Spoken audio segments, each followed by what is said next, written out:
ఓం శ్రీమాత్రే నమః ఛానల్లోకి స్వాగతం అండి. మరో 48 గంటల్లో తులారాశి వారి జీవితంలో అద్భుతం జరగబోతోంది. వీరి దశ తిరగనుంది. మీరు కలలో కూడా ఊహించిన విధంగా మీ దుఃఖం దూరం అవ్వబోతోంది. దీని కారణంగా మీరు మానసిక ఆనందాన్ని పొందుతారు. అయితే మరో 48 గంటల్లో తులారాశి వారికి ఏం జరగబోతోంది, వారి దుఃఖం ఏ విధంగా దూరం కాబోతోంది అనే పూర్తి వివరాలను ఈ వీడియోలో మనం తెలుసుకుందాం. కానీ అంతకంటే ముందుగా మీరు కనుక మన ఛానల్ని ఇప్పటి వరకు సబ్స్క్రైబ్ చేసుకోకపోతే సబ్స్క్రైబ్ చేసుకుని పక్కనే వచ్చిన బెల్ ఐకాన్ నొక్కి ఆల్ సెలెక్ట్ చేసుకుంటే ఇలాంటి వీడియోస్ అప్లోడ్ చేయగానే ముందుగా మీకు నోటిఫికేషన్ వస్తుంది. ఇక వివరాల్లోకి వెళ్తే తులారాశి రాశి చక్రంలో 7వ రాశి. చిత్తా నక్షత్రం 3-4 పాదాలు, స్వాతి నక్షత్రం 1-2-3-4 పాదాలు, విశాఖ నక్షత్రం 1-2-3 పాదాల వారు తులారాశికి చెందిన వారై ఉంటారు. ఈ రాశికి అధిపతి శుక్రుడు. ఈ రాశి వారి వ్యక్తిత్వాన్ని చూసుకున్నట్లయితే మీరు చాలా మంచి మనస్తత్వం కలవారని చెప్పుకోవాలి. బంధాలకు అనుబంధాలకు అధికంగా ప్రాధాన్యతనిస్తారు. ఓర్పును అధికంగా కలిగి ఉంటారు. కష్టపడి ఏదైనా పనిని పూర్తి చేసి దాని ఫలితం కోసం ఎంతకాలమైనా ఎదురు చూస్తారు.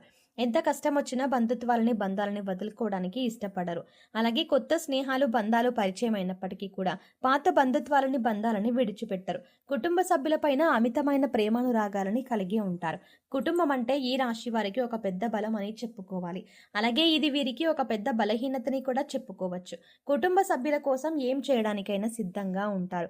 ఇక వీరి జీవితాన్ని పరిశీలించినట్లయితే వీరి జీవితంలో అనేక సమస్యలు బడుదుడుకులు ఉంటాయని చెప్పుకోవాలి. మీకున్నటువంటి మంచి మనస్తత్వం చేత కూడా కొంతమందిని దూరం చేసుకునే అవకాశాలు ఉంటాయి. కొన్ని సందర్భాల్లో మీరు కాంప్రమైజ్ కావాల్సిన అవసరం లేని చోట కూడా కాంప్రమైజ్ అవుతూ ఉంటారు. అంటే రాజీ పడాల్సిన అవసరం లేకపోయినా కూడా రాజీ పడి కొంతమంది వ్యక్తులకి దూరం అయ్యే అవకాశాలు కూడా ఉంటాయి. ఇలా రాజీ పడడం వల్ల ఒక వర్గానికి నచ్చితే మరొక వర్గానికి నచ్చకపోవచ్చు. ఈ విధమైన మనస్తత్వాన్ని మీరు కలిగి ఉండడం వల్ల కొంతమంది వ్యక్తులకు దగ్గరయ్యి మరికొంతమందికి దూరం అయ్యే అవకాశాలు ఉంటాయి. ముఖ్యంగా కుటుంబ సభ్యులు కూడా వీరిని అర్థం చేసుకోలేని సందర్భాలు కూడా వీరి యొక్క జీవితంలో అత్యధికంగా కనిపిస్తూ ఉంటాయి. అంటే మీరు రాజీ పడక్కర్లేని సందర్భంలో కూడా రాజీ పడడం వల్ల కుటుంబ సభ్యులకి కూడా మీ పైన కోపం వచ్చే అవకాశం ఉంటుంది. ఈ కోపం కారణంగా వారు మిమ్మల్ని దూరం పెట్టే అవకాశాలు కూడా అత్యధికంగా కనిపిస్తూ ఉంటాయి. అలాగే మీ యొక్క ఈ మనస్తత్వం చేత కొంతమంది మిమ్మల్ని ఉపయోగించుకునే అవకాశాలు కూడా ఉంటాయి. వారి యొక్క అవసరాలకు మిమ్మల్ని వినియోగించుకొని అటువంటి పరిస్థితుల్లో మీరు మానసికంగా ఎంతగానో కృంగిపోతూ ఉంటారు. నమ్మిన వ్యక్తుల వల్ల మోసపోయే పరిస్థితులు కూడా ఈ రాశి జాతకంలో ఎక్కువగా కనిపిస్తూ ఉంటాయి. ముఖ్యంగా మీరు పనిచేసే చోట కూడా కొంతమంది వ్యక్తుల వల్ల మీరు మానసికంగా ఎంతో కృంగిపోతూ ఉన్నటువంటి పరిస్థితులు కూడా మీ యొక్క జాతకంలో ఎక్కువగా కనిపిస్తూ ఉన్నాయి.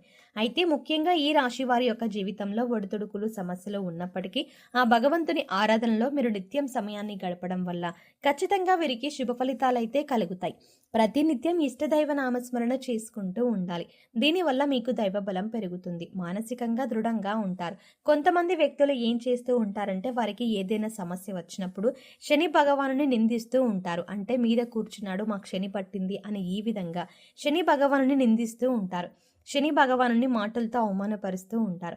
ఆ విధంగా మీరు అస్సలు చేయకూడదు. శని భగవానుని ఏ రాశి వారు కూడా అవమానించకూడదు. వాస్తవానికి శని కష్టాలు మాత్రమే కాదు సుఖాలను కూడా అందిస్తారు. అది మనం ఆచరించే పనుల మీద ఆధారపడి ఉంటుంది. క్రమశిక్షణతో ఉంటే కనుక శని భగవానుడు వరాల జల్లు కురిపిస్తాడు. అంటే మనం చేసే కర్మలకు ఫలితాల్లో మాత్రమే శని భగవానుడు మనకిస్తూ ఉంటాడు. అయితే శని భగవానుని నిందిస్తూ అవమానిస్తూ ఉంటే సమస్యలు ఉత్పన్నం అవుతూ ఉంటాయి. సమస్యలకి పరిష్కారాలు కూడా లభించవు. మీరు ఎప్పుడైతే శని భగవానుని స్తుతిస్తూ ఆరాధిస్తూ ఉంటారో ఖచ్చితంగా శని భగవానుడు ఆశీస్సులతో మీ జీవితంలో మీరు కోల్పోయిన వాటిని దక్కించుకుంటారు. ఆర్థికంగా పురోగతి సాధిస్తారు. మీ యొక్క జీవితంలో మునుపెన్నడూ లేనటువంటి అద్భుతమైన ఫలితాలను కూడా మీరు చూస్తారు. అయితే ముఖ్యంగా మీ యొక్క జీవితంలో దాన ధర్మాలు చేయడం వల్ల కూడా మీకు అపారమైన పుణ్యఫలం లభిస్తుంది. అంటే మీ యొక్క జీవితంలో అంటే మీ యొక్క మనస్తత్వం ఇతరులకు సహాయం చేసే గుణమే కాబట్టి మీరు ఏ విధంగా దాన ధర్మాలు చేయడానికి ఏమాత్రం వెనకంజ వేయకుండా మీ శక్తి మేరకు అంటే అప్పులు చేసి దానాలు చేయాల్సిన అవసరం లేదండి. మీకు ఉన్నంతలో మీ శక్తి మేరకు దానం చేస్తూ ఉండండి. ఈ విధంగా చేస్తే గనక ఖచ్చితంగా పరమశివుడి అనుగ్రహం మీకు తోడుగా ఉంటుంది. ఆ శని భగవానుడు కూడా మిమ్మల్ని ఎంతగానో అనుగ్రహిస్తాడు. మీ జీవితంలో ఉన్నటువంటి ప్రతి సమస్య కూడా పరిష్కారాన్ని చూపిస్తాడు. అలాగే ఆలయానికి వెళ్ళి నిత్యం మీరు శని భగవానుడి చుట్టూ ప్రదక్షిణలు చేసి నెయ్యితో దీపాన్ని వెలిగించండి. శనివారం రోజు ఈ విధంగా చేస్తూ ఉండండి. మీకు వీలైతే శని భగవానుడికి ఇష్టమైనటువంటి నల్లని వస్తువులు నల్లని వస్త్రాలు పేదలకు దానంగా ఇవ్వండి. ఈ విధంగా చేయడం వల్ల కూడా అపారమైన పుణ్యఫలం మీకు దక్కుతుంది. ఇక విషయంలోకి వస్తే ఈ తులారాశి వారి యొక్క జాతకం ప్రకారం ఈ తేదీలో మీ దుఃఖం అంతా దూరం అయ్యే అవకాశాలు కనిపిస్తున్నాయి. అది ఏ రకమైన దుఃఖమైనా కావచ్చు. ఒక్కొక్కరి జీవితం ఏ విధంగా ఉంటుందంటే ఏదో ఒక సమస్య నెలల నుండి కావచ్చు లేదా సంవత్సరాల నుండి కావచ్చు వారిని వేధిస్తూ ఉంటుంది. కుటుంబ సభ్యుల మధ్య సఖ్యత లేకపోవడం కావచ్చు, ఆర్థికంగా ఇబ్బంది పడుతూ ఉండవచ్చు, లేదా మీ వృత్తి వ్యాపారానికి సంబంధించిన సమస్య అవ్వచ్చు, లేదంటే ఇరుగు పొరుగు వ్యక్తులతో విభేదాలు, లేదంటే బంధువులతో విభేదాలు. ఈ విధంగా ఒక్కొక్కరి జీవితంలో తీరని సమస్య అంటూ మానసికంగా వారిని వేధించేటటువంటి ఒక పెద్ద సమస్య ఉంటుంది. ఆ సమస్య దూరం అయ్యే అవకాశం కనిపిస్తోంది. మీరు ఎంతో కాలంగా ఈ సమస్యతో వేధింపబడుతున్నారు. ఈ సమస్య కారణంగా మీరు ఏ నిర్ణయం సక్రమంగా తీసుకోలేకపోతున్నారు. ఇక ఈ సమస్య తీరడం వల్ల మీకు ఎంతో మానసిక ఆనందం కలుగుతుంది. మీ యొక్క జీవితంలో కనిపిస్తున్నాయంటే చాలా కాలంగా మిమ్మల్ని వేధిస్తున్నటువంటి ఒక పెద్ద సమస్యకి పరిష్కారం లభించవచ్చు. ఆర్థిక సమస్యలు తీరిపోవచ్చు. అలాగే అప్పులు చేసి కట్టలేని పరిస్థితిలో మీరు ఉన్నట్లయితే ఆ అప్పులన్నీ కూడా ఈ సమయంలో తీరనున్నాయి. ఆ అప్పులన్నీ కట్టడానికి మీకు మార్గం తెలుస్తుంది. నిరుద్యోగులకి మంచి ఉద్యోగం లభిస్తుంది. ఉద్యోగంలో మీరు శుభవార్త వినే అవకాశం ఉంటుంది.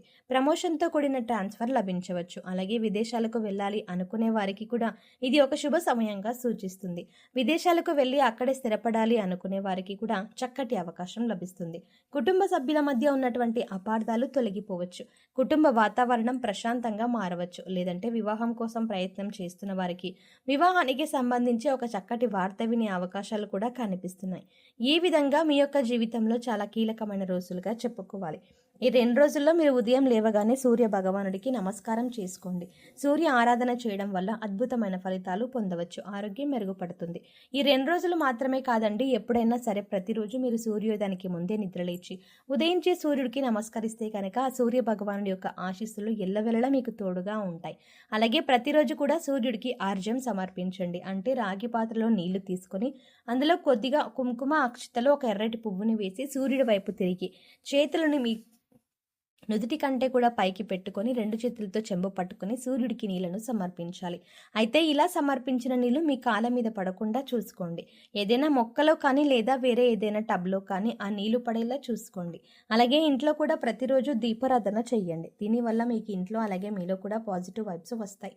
సో చూసారు కదండి, మరో 48 గంటల్లో ఈ రాశి వారికి తీరని కోరిక ఏ విధంగా తీరింది, అలాగే ఎవరి స్థితిగతుల్ని బట్టి ఎవరి అవసరాలను బట్టి వారికి ఏ విధమైన కోరిక తీరింది అనే అంశాలతో పాటుగా ఈ సమయంలో వీరు చేసుకోవాల్సిన దేవతారాధన అలాగే పరిహారాల గురించి ఈ వీడియోలో మనం వివరంగా తెలుసుకున్నాం కదా. ఈ వీడియో మీకు నచ్చినట్టయితే లైక్ చేయండి. అలాగే మీ ఫ్రెండ్స్ అండ్ ఫ్యామిలీ మెంబర్స్లో ఎవరైనా తులారాశి వారు ఉన్నట్లయితే వారితో ఈ వీడియోని షేర్ చేసుకోవడం మర్చిపోకండి. కానీ అంతకంటే ముందుగా మీరు కనుక ఇప్పటి వరకు మన ఛానల్ని ఇంకా సబ్స్క్రైబ్ చేసుకోకపోతే వెంటనే సబ్స్క్రైబ్ చేసుకుని పక్కనే ఉన్న బెల్ ఐకాన్ క్లిక్ చేసి అందులో ఆల్ సెలెక్ట్ చేసుకోవడం ద్వారా మేము చేసే ప్రతి వీడియో అప్డేట్స్ మీ మొబైల్కి ముందుగా నోటిఫికేషన్గా అందుతుంది. మరో చక్కటి వీడియోతో మళ్ళీ కలుద్దామండి. ఓం శ్రీమాత్రే నమః.